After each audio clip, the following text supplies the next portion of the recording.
வாழ்க வையகம், வாழ்க வளமுடன். அனைத்து உறவுகளுக்கும் இனிய வணக்கம்.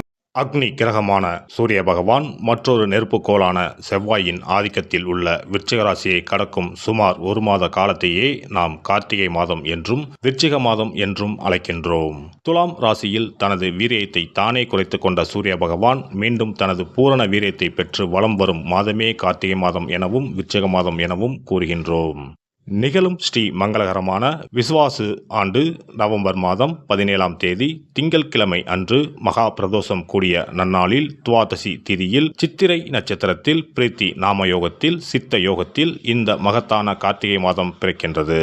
இம்மாத கிரகநிலை என எடுத்துக்கொண்டால் கார்த்திகை 1ஆம் தேதி 17/11/2025 அன்று கும்பராசியில் சனி பகவான் வக்ர நிவர்த்தி அடைகின்றார். கார்த்திகை மாதம் 2ஆம் தேதி 18/11/2025 அன்று கடகத்தில் குருவின் வக்கரம் நடக்கின்றது.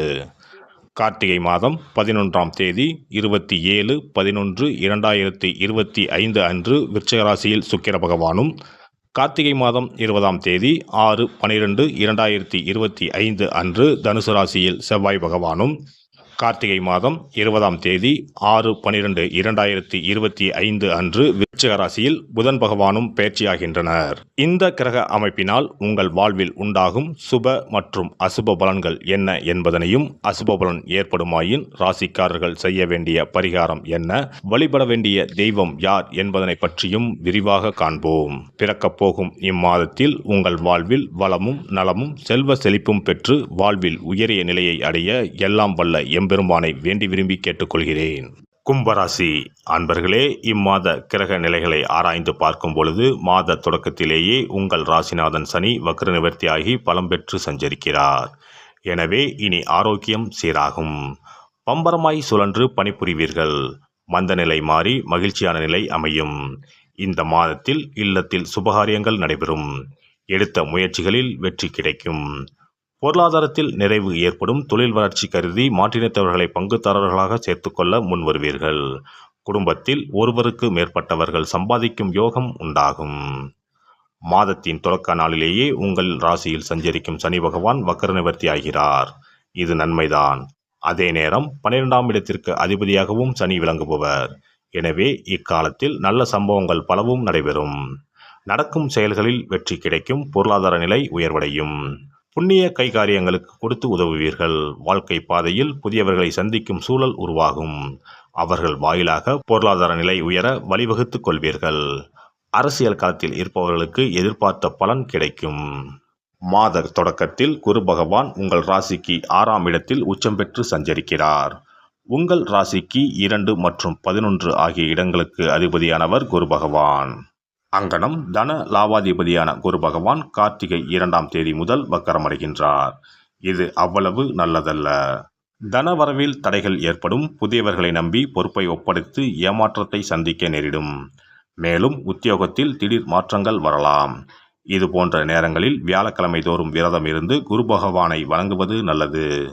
திசை மாறிய தென்முக கடவுளை வழிபட்டு வந்தால் மிகுந்த நன்மையை வழங்குவார். கார்த்திகை மாதம் 11ஆம் தேதி விருச்சிக ராசிக்கு சுக்கிர பகவான் செல்கிறார்.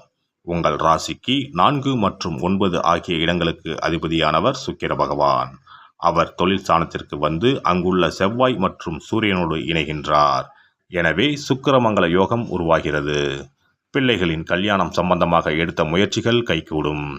பெற்றோரின் மணிவிழா, முத்து விழா, பவள விழா போன்றவை நடைபெறும் சூழல் உண்டு.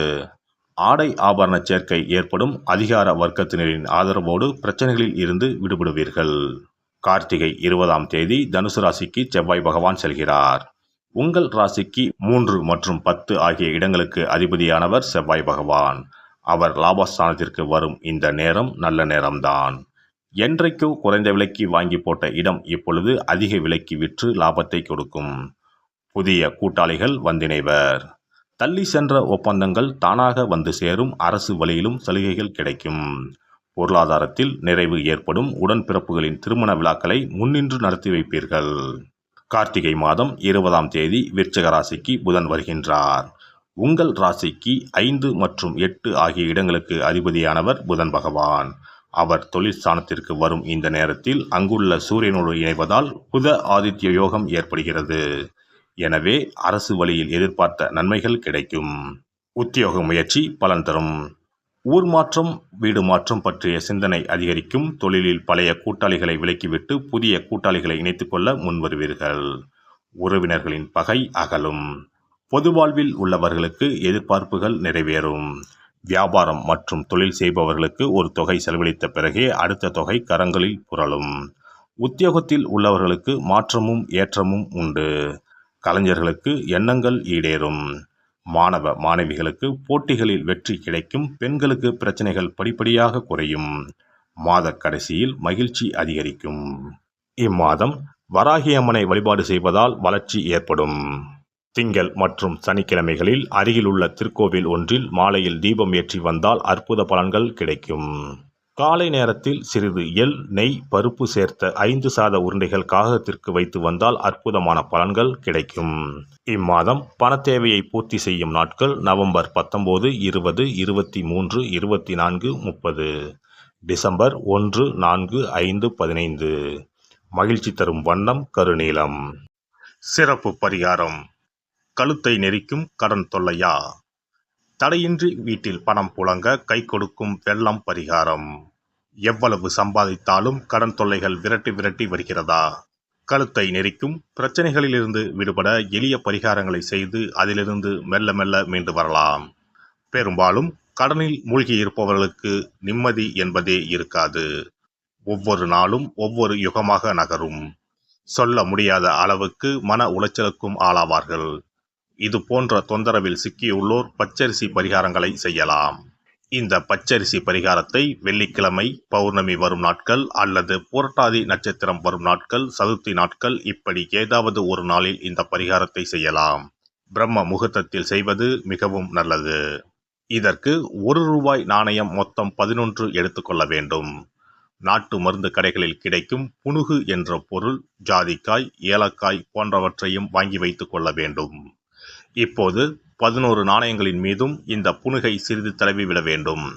மஞ்சள் அல்லது சிவப்பு நிற பருத்தி துணி ஒன்றை எடுத்துக்கொண்டு புனுகு தடவிய நாணயம், ஏலக்காய், ஜாதிக்காய் போன்றவற்றையும் அதில் போட்டு அனைத்தையும் முடிச்சு போட்டு ஒரு பாத்திரத்தின் உள்ளே வைத்துவிட வேண்டும். இந்த பாத்திரத்தின் மீது பச்சரிசியை கொட்டி மூடிவிட வேண்டும். குடும்பத்தில் அதிக சம்பளம் பெறும் நபர்கள் தூங்கும் இடத்தில் இதனை வைத்துவிட்டால் போதும். 48 நாட்களுக்கு இதனை தொடாமல் இருக்க வேண்டும். 48 நாட்கள் கழித்து பாத்திரத்தில் உள்ள ஏலக்காய், ஜாதிக்காய் ஆகியவற்றை தண்ணீரில் விட்டுவிட வேண்டும்.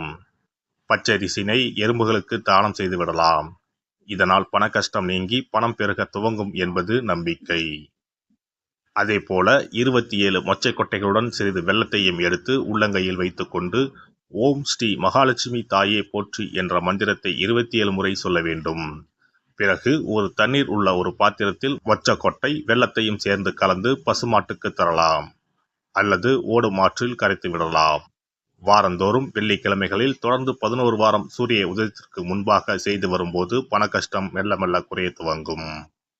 அதே போல கடன் சிக்கலில் உள்ளவர்கள் பெருமாள் கோவிலுக்கு சென்று சனிக்கிழமை, புதன்கிழமைகளில் சக்கரத்தாழ்வார் சன்னதியில் துளசி மாலை சாற்றி 12 முறை வலம் வர வேண்டும்.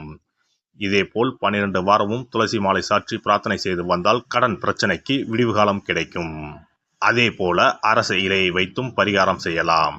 அரச இலையில் மஞ்சள் பிள்ளையாரை பிடித்து வைத்து அதற்கு குங்கும பொட்டு, பூ வைத்து பூஜை அறையில் வைத்து தீபம் ஏற்ற வேண்டும். ஒரு வெற்றிலையை எடுத்து அதில் உங்களது கடன் தொகை எவ்வளவு என்பதையும் அந்த கடன் தீர வேண்டும் என்றும் எழுத வேண்டும். பிறகு வெட்டிவேர் ஒரு துண்டு, நெல்மணி 1 ஸ்பூன், 2 அருகம்புல் போன்றவைகளை வெற்றிலையில் வைத்து மஞ்சள் பிள்ளையாரின் முன்பு வைத்துவிட வேண்டும். இப்போது பிள்ளையாருக்கு தீபாராதனை காண்பித்து கடன் பிரச்சனை சீக்கிரம் தீர வேண்டும் என்று பிரார்த்தனை செய்து கொள்ள வேண்டும். இப்படி வாரம் வாரம் வெள்ளிக்கிழமையில் வழிபட்டு வரும்போது பலன் கிடைக்கும். எந்த ஒரு பரிகாரமாக இருந்தாலும் முழு மனதுடன், முழு நம்பிக்கையுடன் செய்தால் மட்டுமே பலன் கிடைக்கும். எல்லாம் வல்ல இறையருளால் நீங்களும் உங்கள் அன்பு குடும்பமும் உடல் நலம், நீலாயுள், நிறை செல்வம், உயர் புகழ், மெய்ஞானம் ஓங்கி வாழ்க வளமுடன். இந்த வீடியோ பதிவு உங்களுக்கு பிடித்திருந்தால் லைக் பண்ணுங்க, கமெண்ட் பண்ணுங்க, ஷேர் பண்ணுங்க, மறக்காம சப்ஸ்கிரைப் பண்ணுங்க, பக்கத்துல இருக்கிற பெல் பட்டனை கிளிக் பண்ணுங்க. நன்றி, வணக்கம். ஓம் நமச்சிவாய, சிவாய நம.